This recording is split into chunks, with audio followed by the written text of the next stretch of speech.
മുമ്പ് സീരിയലിലേക്ക് എല്ലാവർക്കും സ്വാഗതം. ഈ ചാനൽ ഇഷ്ടപ്പെട്ടാൽ ലൈക്ക് ചെയ്യുക, സബ്സ്ക്രൈബ് ചെയ്യുക.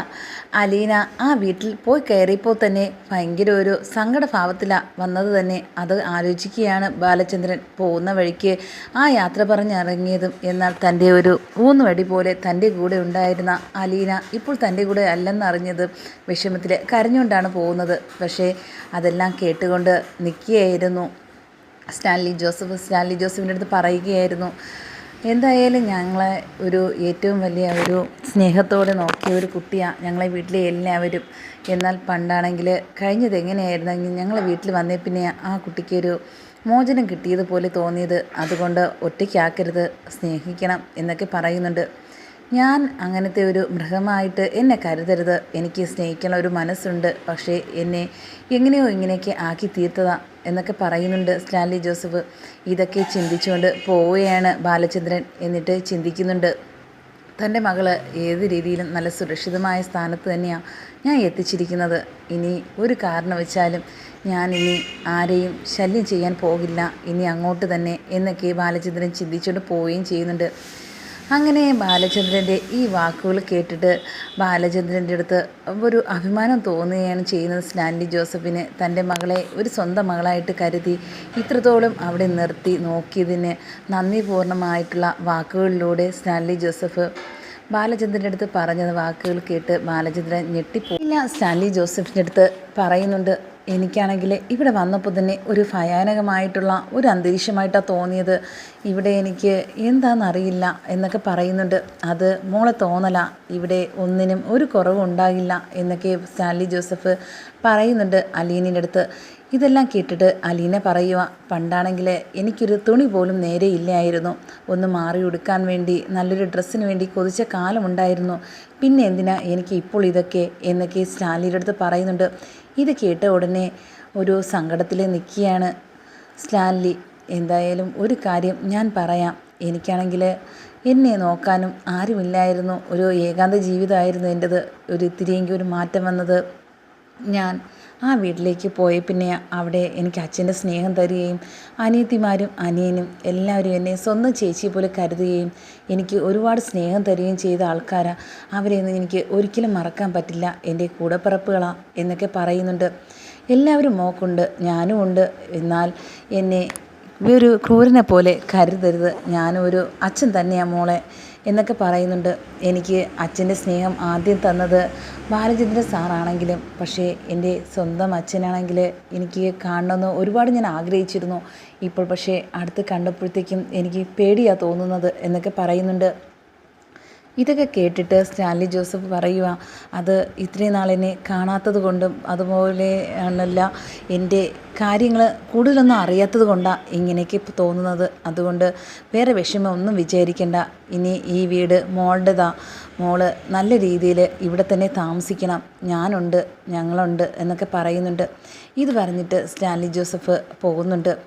അങ്ങനെ അവിടുത്തെ ജോലി ചെയ്യുന്ന ആൾ വന്ന് പറയുന്നുണ്ട്, ഇവിടുത്തെ സാറിൻ്റെ മൂത്ത മോളെ പോലെയാണ് മോളിരിക്കുന്നത് എന്നൊക്കെ പറയുന്നുണ്ട്. അപ്പോഴേ എനിക്ക് മനസ്സിലായി സാറിൻ്റെ മോളാണെന്ന് എന്നൊക്കെ പറയുന്നുണ്ട്. ഇതൊക്കെ കേട്ടത് ഞെട്ടലോടെ അങ്ങനെ അലീന പോയി സന്തോഷത്തിൽ മനുവിൻ്റെ അടുത്ത് വൈജയന്തി പറയുന്നുണ്ട്, ഞാനിനി തിരിച്ച് വീട്ടിലേക്ക് തന്നെ പോകുന്നുണ്ട്, നിനക്ക് എന്നെ കൊണ്ടുവിടാൻ പറ്റുമോ എന്ന് ചോദിക്കുന്നുണ്ട്.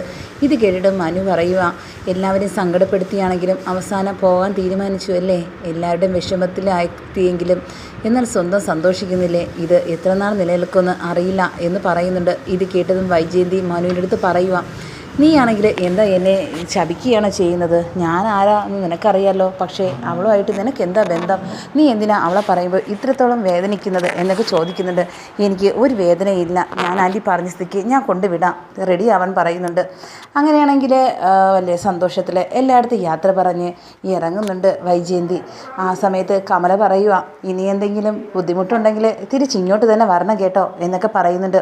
ഇത് കേട്ടത് ഒരു ചിരിയോടെ പറയുന്നുണ്ട്, ഇനി ഞാൻ നിങ്ങളെ ബുദ്ധിമുട്ടിക്കാനൊന്നും ഇങ്ങോട്ട് വരില്ല, അവൾ അവിടെ പോയല്ലോ എന്നൊക്കെ പറയുന്നുണ്ട്.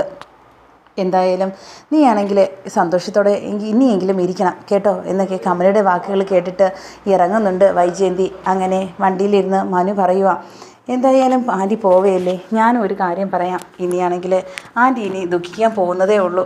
നീ എന്താ എന്നെ ഇങ്ങനെയൊക്കെ പറയുന്നത്? ഞാൻ എന്തിനാ ദുഃഖിക്കുന്നത്? ഞാൻ എൻ്റെ വീട്ടിലേക്ക് എൻ്റെ പിള്ളേരെയൊക്കെ കാണാൻ വേണ്ടി ഞാൻ പോവുക, പിന്നെ എന്തിനാ ദുഃഖിക്കുന്നത് എന്നൊക്കെ പറയുന്നുണ്ട്. അത് ആൻറ്റിക്ക് പിന്നെ മനസ്സിലാവും ഞാൻ പറഞ്ഞതിൻ്റെ അർത്ഥം എന്നൊക്കെ പറയുന്നുണ്ട്. അങ്ങനെ വീട്ടിൽ വന്ന് ഇറങ്ങിയതും അവിടെയാണെങ്കിൽ രോഹിത് വിഷമത്തിൽ കരഞ്ഞുകൊണ്ടിരിക്കുന്നതാണ് കാണുന്നത്. ഇത് കണ്ടതും വൈജയന്തി മനസ്സിൽ പറയുക, അവൾ പോയതുകൊണ്ട് കരയുകയായിരിക്കും. ഇനി അവനാണെങ്കിൽ സന്തോഷിക്കട്ടെ, എന്തായാലും പോയല്ലോ, ഞാൻ വന്നില്ലേ എന്നൊക്കെ പറയുന്നുണ്ട്. ഇത് കേട്ടതും ഉടനെ തന്നെ മനു പറയുക, കണ്ടോ എല്ലാവർക്കും ഭയങ്കര വിഷമമാണ് അലീന ഈ വീട്ടിൽ നിന്ന് പോയതുകൊണ്ട്, രോഹിത് ഇരിക്കുന്നത് കണ്ടോ എന്നൊക്കെ മനു പറയുന്നുണ്ട്. അതൊക്കെ ഞാൻ മാറ്റിക്കോളാം, ആ വിഷമമൊക്കെ നിങ്ങൾ എന്നെ പറഞ്ഞിന്നെ വിഷമം കൂട്ടാതെ ഇരുന്നാൽ മതി എന്നൊക്കെ പറയുന്നുണ്ട് വൈജയന്തി. അങ്ങനെ വന്നതും ഉടനെ തന്നെ രോഹിത് എഴുന്നേറ്റ് പറയുക, ഇപ്പോൾ അമ്മയ്ക്ക് സന്തോഷമായില്ലേ? എന്തായാലും അമ്മ വിചാരിച്ച കാര്യം നടന്നിരുന്നു, അതുകൊണ്ട് മാത്രമാണ് ഞങ്ങളാണെങ്കിൽ ഒന്നും മിണ്ടാത്ത. അമ്മ ഇങ്ങോട്ട് തിരിച്ചു വരണോണ്ട് മാത്രം എന്നൊക്കെ പറയുന്നുണ്ട്. ഞങ്ങളെ ഈ ഒരു ദുഃഖം ഞങ്ങളെ കാണാതെ പോവില്ല ചേച്ചി, എന്തായാലും ഇനിയും വരും എന്നൊക്കെ പറയുന്നുണ്ട്. ഇനി അവൾ തിരിച്ചു വരില്ല, അങ്ങനെ ഒരു ഉറപ്പ് തന്നിട്ടാണ് അവൾ എൻ്റെ അടുത്ത് യാത്ര പറഞ്ഞത്, അതുകൊണ്ടല്ലേ ഞാൻ ഇങ്ങോട്ട് തന്നെ വന്നത് എന്നൊക്കെ വൈജയന്തി പറയുന്നുണ്ട്. അങ്ങനെ അകത്തോട്ട് കയറിയപ്പോഴത്തേക്കും വൈജയന്തി രോഹിത്തിൻ്റെ അടുത്ത് വീണ്ടും പറയുന്നു, ബാക്കി രണ്ടുപേരും എവിടെയാ? അവരെ കണ്ടില്ലല്ലോ, അകത്തുണ്ട്. അങ്ങനെ അവരെ കൃഷ്ണയെയും ബബിതയൊക്കെ കണ്ടിട്ട് പറയുക, നിങ്ങളിവിടെ ഇനി ഒരു കാര്യം കൂടെ ശ്രദ്ധിക്കേണ്ടതുണ്ട്. ഇനി അവളുടേതായ ഒരു സാധനം പോലും ഇവിടെ കാണാൻ പാടില്ല, എനിക്ക് കാണുകയും വേണ്ട, അതൊക്കെ മാറ്റിക്കോണം. അവളെ ഓർമ്മകൾ തന്നെ ഈ വീട്ടിൽ നിന്ന് മാറ്റാനാണ് ഞാൻ പറയുന്നത്. ഇനി അവളെ പേരും പറഞ്ഞ് ഇവിടെ ആരും കരയുകയും ചെയ്യരുത്, ഞാൻ പറഞ്ഞ കാര്യം നിങ്ങൾ ശ്രദ്ധിക്കുകയും ചെയ്യണമെന്നൊക്കെ പറയുന്നുണ്ട്. ഇത് കേട്ടതും ബബിത പറയുക, എന്തിനാ എൻ്റെ അടുത്ത് ഇങ്ങനെയൊക്കെ പറയുന്നത്? ഞാനാണെങ്കിൽ എന്ത് തെറ്റ് ചെയ്തിട്ടാണ് ഞങ്ങളെ ഇത്രത്തോളം വേദനിപ്പിക്കുന്നത് എന്നൊക്കെ പറയുന്നുണ്ട്. ഇത് കേട്ടതും ഒന്നും മിണ്ടാതെ നിൽക്കുകയാണ് കൃഷ്ണ. എന്നിട്ട് കൃഷ്ണ പറയുക, അമ്മയ്ക്കാണെങ്കിൽ എന്ത് പറഞ്ഞിരുന്നാലും ഒരു ന്യായം. ഇത് കേട്ടതും കൃഷ്ണ പറയുക, എപ്പോഴും എന്തിനും വഴക്ക് പറയാൻ ഇനി ഒരാളുണ്ടായിരുന്നു, ഇനി ഈ വീട്ടിലെ അങ്ങനെ വഴക്ക് പറയാൻ ആരുമില്ല, അതമ്മ ആലോചിച്ച് വേണം ഇനി ഇവിടെ നിൽക്കാൻ എന്നൊക്കെ പറയുന്നുണ്ട്. നീ എന്നെ പഠിപ്പിക്കുകയാണോ? അവളെല്ലാം പഠിപ്പിച്ചിട്ടാണോ ഇവിടെ നിന്ന് പോയത് ആ അലീന എന്നൊക്കെ ചോദിക്കുന്നുണ്ട് വൈജയന്തി. ഈ വാക്കുകൾ കേട്ടിട്ട് കൃഷ്ണ പറയുക, ഞങ്ങൾക്കാണെങ്കിൽ പോയതിൽ ഭയങ്കര വിഷമമുണ്ട്, ഇവിടെ നിന്ന് പോകാൻ മനസ്സുണ്ടായിരുന്നിട്ടല്ല, പക്ഷേ അമ്മ തിരിച്ച് ഈ വീട്ടിലേക്ക് വരില്ല എന്ന് പറഞ്ഞതുകൊണ്ട് മാത്രമാണ് ചേച്ചി ഇവിടെ നിന്ന് പോയത്. ഞങ്ങളുടെ സ്വന്തം ചേച്ചി തന്നെയാണ്, അതുകൊണ്ട് വേലക്കാരി എന്ന് പറഞ്ഞ് എപ്പോഴും അതിനെ കളിയാക്കേണ്ട ഒരു കാര്യവുമില്ല എന്നൊക്കെ പറയുന്നുണ്ട്. ബബിത അപ്പോഴത്തേക്ക് പറയുന്നുണ്ട്, നീയും ഇപ്പോൾ എന്നെ അടുത്ത് ഇങ്ങനെയൊക്കെയാണോ പെരുമാറുന്നത് എന്ന് വൈജയന്തി ബബിതയോട് ചോദിക്കുന്നുണ്ട്. ബബിത പറയുക, എനിക്കിപ്പോൾ എനിക്ക് സ്നേഹം മനസ്സിലാവുകയും എന്നെ കരുതിയതും ഒന്നും എനിക്ക് മറക്കാൻ പറ്റില്ല. അമ്മ ഇവിടെ ഇല്ലാത്തപ്പോഴത്തേക്കും ഞങ്ങൾക്ക് ഒരുപാട് സപ്പോർട്ട് സ്നേഹവും തന്ന ചേച്ചിയാണ്. അതുമാത്രമല്ല അമ്മ മനസ്സിലാക്കി കഴിഞ്ഞാൽ അമ്മയ്ക്കും ആ ചേച്ചിയെ മനസ്സിലാക്കാൻ കഴിയും ഒരുപാട്. അതുകൊണ്ട് എപ്പോഴും ഇനി കുറ്റം പറയരുത്, ഞങ്ങൾക്ക് കേൾക്കേണ്ട കാര്യമില്ല കുറ്റം പറയുന്നത് എന്നൊക്കെ പറയുന്നുണ്ട്. ഇത് കേട്ടതും വൈജയന്തി പറയുക, നിങ്ങളാണെങ്കിൽ ഇപ്പോൾ എന്തെന്ന് എനിക്കറിയില്ല, ആര് പറഞ്ഞാലും കേൾക്കുന്നില്ല, ആ ബാലചന്ദ്രനെ പോലെ ആയിക്കഴിഞ്ഞു നിങ്ങളും. ഇനിയാണെങ്കിൽ ഈ വീട്ടിൽ അലീന എന്ന പേര് നിങ്ങൾ ഉച്ചരിക്കരുത്, ഞാനിനി ഒന്നും മിണ്ടില്ല, ഞാനത് ചാപ്റ്റർ ക്ലോസ് ആക്കിയിട്ടാണ് ഞാൻ തിരിച്ച് ഇങ്ങോട്ടേക്ക് വന്നത് എന്നൊക്കെ പറയുന്നുണ്ട്. ഇത് കേട്ടതും മനു പറയുക, ഏത് പറഞ്ഞിരുന്നാലും ഞാനാണെങ്കിൽ ഒരു കാര്യം ആൻറ്റിയടുത്ത് പറഞ്ഞിട്ടുണ്ട്, ഇനി ആ അലീനയെക്കുറിച്ച് ഇനി ഒരു മോശമായിട്ടുള്ള കാര്യം ഈ വീട്ടിൽ പറയാൻ പാടില്ല, അത് മാത്രമേ എനിക്ക് പറയാനുള്ളൂ. അപ്പോഴത്തേക്കും വൈജയന്തി പറയുക, നീ എന്തിനാ അവളെ എപ്പോഴും സപ്പോർട്ട് ചെയ്യണത്? എനിക്കൊരിക്കലും മനസ്സിലാവാൻ പറ്റാത്ത കാര്യം. അതുമാത്രമല്ല ഇപ്പം ഗംഗാധര ചേട്ടനും അതുപോലെ തന്നെയാണ് ശിവനും എല്ലാവരും ഇങ്ങനെയൊക്കെ സപ്പോർട്ട് ചെയ്യുന്നത് കൊണ്ട് എന്ത് ലാഭമാണ് നിങ്ങൾക്ക് ഉണ്ടാകാൻ പോകുന്നത്? എന്തോ ഇതിൽ ഉണ്ടെന്ന് എനിക്ക് നേരത്തെ തോന്നിയതാണ്, പക്ഷേ അതിപ്പോൾ ബാലചന്ദ്രൻ്റെ മകളല്ല എങ്കിൽ തന്നെ നിങ്ങളിപ്പോൾ എന്താ ഇങ്ങനെയൊക്കെ പെരുമാറുന്നതിൻ്റെ കാര്യം മനസ്സിലാവുന്നില്ല. ആ സമയത്ത് മനു പറയുന്നുണ്ട്, അത് മനസ്സിലാകുന്ന ഒരു ദിവസം വരും, അന്ന് ഒരുപാട് വേദനിച്ച് കരയും, അതുമാത്രമേ എനിക്ക് പറയാനുള്ളൂ. എനിക്കും പോകണമെന്ന് ഇഷ്ടമില്ലായിരുന്നു, എനിക്ക് ഇഷ്ടമുള്ള കുട്ടി തന്നെയാണ്, എന്നെ വീട്ടുകാർ സമ്മതിച്ച് എല്ലാ അനുഗ്രഹത്തോടും കൂടെ ഞാൻ അവളെ ആ വീട്ടിലേക്ക് കൊണ്ടുവരികയും ചെയ്യും, അതാ എൻ്റെ ഒരു താല്പര്യം എന്നൊക്കെ പറയുന്നുണ്ട്. ഇത് കേട്ടിട്ട് വൈജയന്തി പറയുക, നിൻ്റെ ഈ സംസാരം കേട്ടപ്പോഴേ എനിക്ക് മനസ്സിലായി ആ ഒരു ഉദ്ദേശം നിനക്കുണ്ടെന്ന്. എന്തായാലും വേലക്കാരി തന്നെ നിനക്ക് വേണോ കല്യാണം കഴിക്കാൻ എന്നൊക്കെ ചോദിക്കുന്നുണ്ട് വൈജയന്തി. ഇതിന് മറുപടിയായി ഞാൻ ഇപ്പോൾ ഒന്നും പറയുന്നില്ല എന്ന് മനു പറയുന്നുണ്ട്.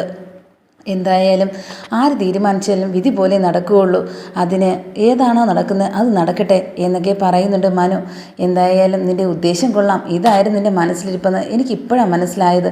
നീ ഓരോ തവണയും അവളെ ഈ വീട്ടിൽ വരുമ്പോഴത്തേക്കും അവളെ സപ്പോർട്ട് ചെയ്യണം സംസാരിക്കാൻ കാണുമ്പോഴേ എനിക്ക് സംശയം ഉണ്ടായിരുന്നു.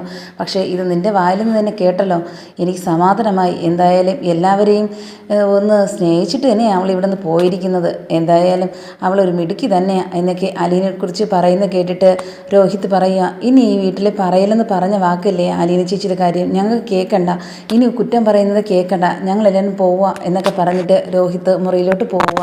അങ്ങനെ എല്ലായിടവും പോയി നോക്കിയാണ് വൈജയന്തി. വീടിന് അകവും അതുപോലെ തന്നെയാണ് അലീന താമസിച്ചിരുന്ന ആ സ്ഥലത്തും എല്ലാം പോയി നോക്കുന്നുണ്ട്. എന്നിട്ട് അവിടെ ഉണ്ടായിരുന്ന ഓരോ സാധനങ്ങളൊക്കെ എടുത്ത് എറിയുന്നുണ്ട്. അവളുടേതായുള്ള ഒരു ഓർമ്മ പോലും ഈ റൂമിലോ ഈ വീട്ടിലോ ഉണ്ടാകാൻ പാടില്ല. അതിനു വേണ്ടിയാണ് ഞാൻ എല്ലായിടവും നോക്കുന്നത്. ഇനി അടുക്കളയിലാണെങ്കിൽ അവളല്ലേ കയറിക്കൊണ്ടിരുന്നത്, ഇനി ഞാനായി വീട്ടിൽ, അത് മനസ്സിലായല്ലോ, അതറിഞ്ഞാണ് എല്ലാവരും പെരുമാറാനും എന്നൊക്കെ പറയുന്നുണ്ട്. എന്തായാലും വേലക്കാരി ഇവിടെ നിന്ന് പോയി. പക്ഷേ ഒരു കാര്യം മനസ്സിലാക്കണം, നിങ്ങൾ ആരുമല്ല അവൾ, ഇനി അതിനെക്കുറിച്ച് ആലോചിച്ച് ചിന്തിക്കുകയും ചെയ്യരുത് എന്നൊക്കെ വൈജയന്തി പറയുന്നുണ്ട്.